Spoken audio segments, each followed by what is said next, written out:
This is Gene Monterostelli, and welcome to the Tapping Q&A podcast, recorded live to tape from Williamsburg in Brooklyn. This is episode 431, originally aired August 10th, 2011, re-edited and remastered for February 17th, 2020. Hi everyone, I hope this finds you well wherever you are and whatever time of day you're listening to this. Thanks for sharing some time with me today. Today, I want to share with you what I think is the most important way of using tapping after you learn the basics of tapping. I teach everyone in every class of tapping how to do this particular tool because I think it is that fundamental. And after you listen to this, you're going to have it mastered very, very quickly. It's not like you're going to have to come back to this audio again and again, but this truly is something I think is super important to get the most out of your tapping. Before I share the tool, talk about, talk to, and talk as if with you, I want to remind you that I have a free 10-part guide on how you can use tapping to help eliminate self-sabotage. The guide is absolutely free.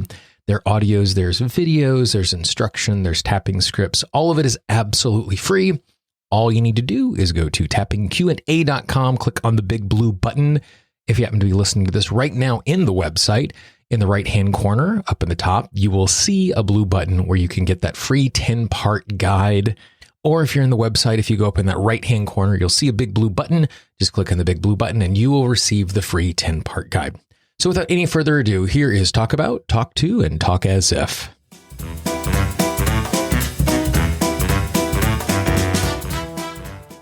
What I want to share with you today is a really easy, simple tool that you can use when you're dealing with a circumstance that involves another person. Now, this can be in a number of ways. This can be with someone you know really well, like a close family member. It could be someone you don't know at all, you've only interacted with once or twice, or you've never interacted with them before. So it has to do with you in a relationship with another person is how we use this tool. And when we use the tool, it doesn't have to be for a long time. We can use it for 2 or 3 minutes. Or I did this with a client recently last week where we did the first 2 steps of this protocol and it took us an hour. We took a half an hour on step 1 and a half an hour on step 2. And so it really depends on the circumstance. And it's so useful because it's powerful. It can be applied in lots of different ways. And it's really, really simple and easy to do. And so what I want to do is I just want to explain it step by step what the 3 parts are, and then I want to talk a little bit about how we can see that impact. So we're going to assume that it's going to be a relationship with someone else. And for the example, just as I explain it, let's assume that I'm having a conflict with someone who's in my family, a loved one, and it's something that's been ongoing. So the 3 parts of the protocol are to talk about, to talk to talk as if. Again, that's to talk about, to talk to, and to talk as if. So in step number 1, talk about, what you're going to start doing is you're going to start tapping, and you're just going to move from tapping point to tapping point to tapping point. In whatever order you think that makes the most sense, tap 8 or 9 times, move on to the next stop. And so the first part, what you're going to do is you're going to talk about what's going on. And when we talk about what's going on, all we're going to do is we're just going to give all of the information as we understand it. She did this, and I did this, and I did this, and this is how she reacted. And what's really important in this stage is to talk about how all of those things make you feel. When she did this, I felt like I was being undermined. When she said that, felt like I was being dismissed. When I did this and I wasn't heard, I felt really bad. Whatever it is. And so imagine you're sitting down with a good friend over a cup of something, and you're just catching up, and they're giving you all of the details about what's been going on, and you simply talk about. And as you talk about, give lots of details, give lots of emotions that you're feeling. So that's all there is to it. Really simple. You know how to talk about, you know how to report the facts, you know how to report how you feel about the facts as you understand them. Piece of cake. Step 2. Talk to. In the talk to stage, what you're going to do is you're going to pretend that in a completely safe way, you have the opportunity to share everything you want to say to the other person. And they're going to hear you with the intention that you say it. Now, Some of the stuff you want to say might be cursing and screaming and yelling and accusatory and whatever it is. Give yourself permission to say it. And I want you to imagine you're doing it. If you need to do this out loud, I'd really encourage you to do that. And obviously, let's be very clear. The person isn't here in front of you. You're doing this in your imagination, in this interaction. But what you're going to do is you're simply going to talk to them and you're going to share everything you want them to know. Now, this is really important. It doesn't have to be all negative stuff. If I'm in a conflict with, one of my siblings, and I want something better for them, and I see them making the same bad choice over and over again, and it makes me sad, and it makes me frustrated, and it makes me angry, I certainly want to articulate all of that stuff, but I also want to articulate all the things I hope for them. I want to tell them that I love them. I want to tell them that I want better for them, that I want to tell them they're worthy of much better. And so you have the opportunity, everything that you want to say to them, if you had the opportunity, if you knew it was going to be heard, and if you knew there wasn't going to be a violent or bad response to it. And again, it's an opportunity just to work through everything that you would want to say. So that's talk two. So we talk to. Stage 3, talk as if. In the talk as if, all you're going to do is you're going to talk as if you are the other person. You're going to mind read and you're going to guess why they're making the choices that they're making. Now, when we do this, we're not saying their choices are okay. We're not saying we want them to make those same choices again and again. We're not saying that we want to reap the outcome of those choices. We're simply trying to guess, why are they making those choices? Are they angry all the time because they feel bullied at work and this is the only way that they can get out their emotion? Are they acting like a victim because they feel like they've been victimized their whole life and they don't know how to act any other way? Again, just play pop psychologist, and you don't have to be right, but just mind read and just guess. And so as we go through this process, if you're tapping while you're doing this, what you're doing is you're clearing all the emotional charge you have about the experience and the talk about. You're clearing a lot of the emotional charge that you have towards them in the talk to, and you're clearing a lot of the emotional charge you have towards them in the talk as if.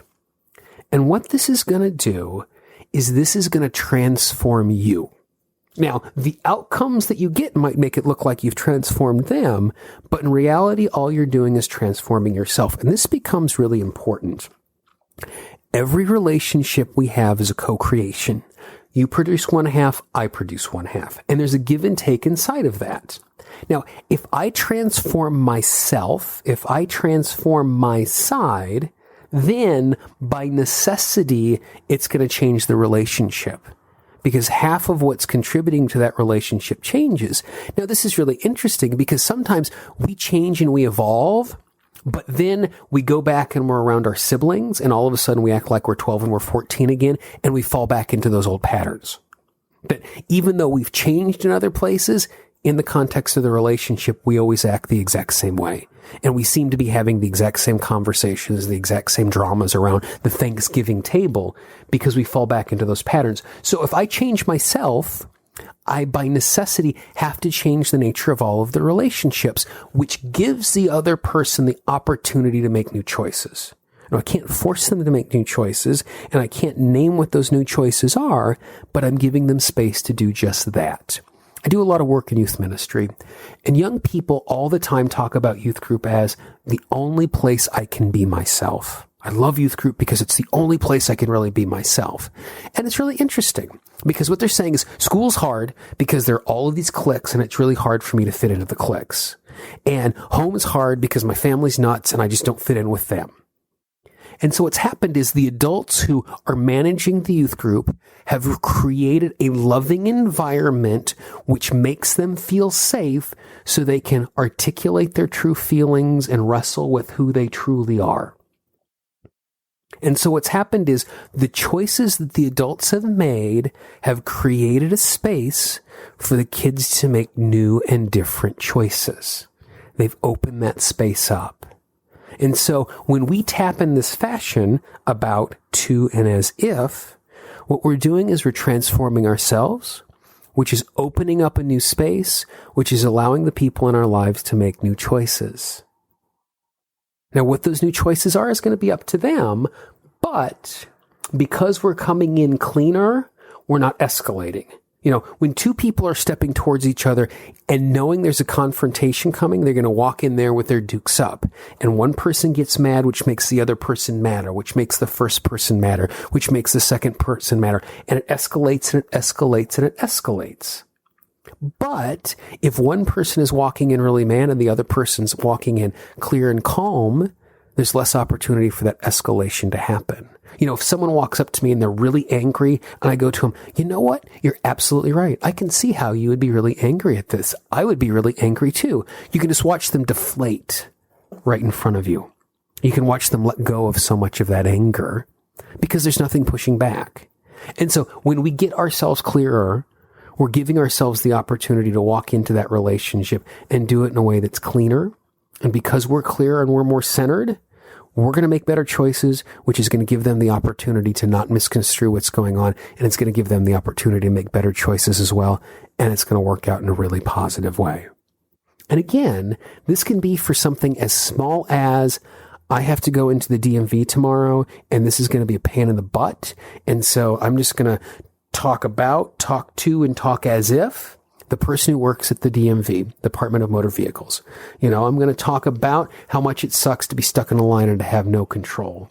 And I'm going to talk to and say, I want you to treat me with dignity and I want you to understand my problem and don't just treat me like a number. And I'm going to talk as if, where I'm going to go, man, it must be really hard to have every single person walk up to me and scream all day. And if I tap on those three things before I walk into the DMV, I'm going to go in there in a better mood. And therefore, things are going to move a lot smoother and a lot silkier for me. And amazing coincidences start happening when we're open in that way. So it's really simple. We're not changing them. We're not changing the relationship. We're changing ourselves, which gives us the opportunity to change the way we interact. Very simple. Talk about, talk to, talk as if, tap your way through it. It'll make a huge, huge difference.